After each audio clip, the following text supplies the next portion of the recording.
Good afternoon, and welcome to another segment of the Werff Report for May 22nd. Keep America vigilant. To 23. Suspicious death.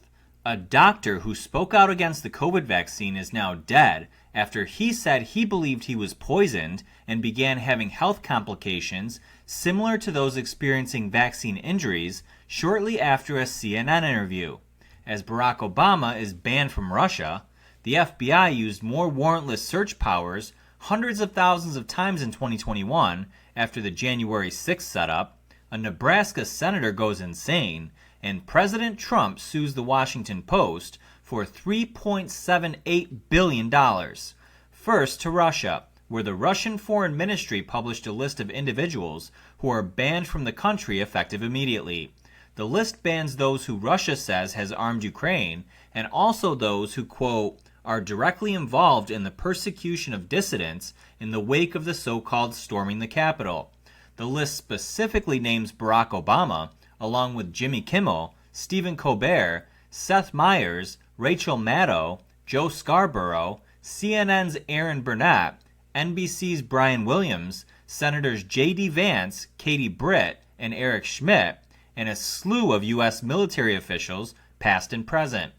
Meanwhile, also on Friday, a foreign intelligence surveillance court filing reveals that the corrupt FBI, quote, improperly used warrantless search powers against U.S. citizens more than 278,000 times in the year ending November 2021. The search powers were used against January 6 protesters, George Floyd protesters, and donors of a failed congressional candidate. Glad to see they're still breaking the law. Guess they didn't learn the first time.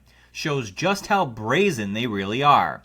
Disband every unelected three-letter agency. And now. Next, an outspoken doctor who stood for the truth on COVID-19 vaccines has died at the age of 57. Dr. Rashid Buttar was a licensed physician and member of special forces that had made a video saying that he was not suicidal and to question if something happened to him. The strangest part is that he believed he was poisoned when he began having health issues similar to vaccine injuries, though he was not vaccinated, shortly after an interview with CNN. From this point on, we're not allowed to say or show you what we're about to on this platform, or will almost certainly be punished for it. For those of you that have been with us from the beginning, you know that YouTube had previously labeled our content as, quote, harmful to the public, and nearly banned us permanently on at least 2 separate occasions. So please, join us for the rest of this segment at thewerffreport.com, where we can say exactly what we want without fear of censorship, suppression, or the banning of our account for only $6.99 a month or $49.99 a year. And for all the trolls out there who don't like our business model, no need to comment. Just keep scrolling. We clearly have our reasons. For everyone else, your support helps us do what we do. See you there.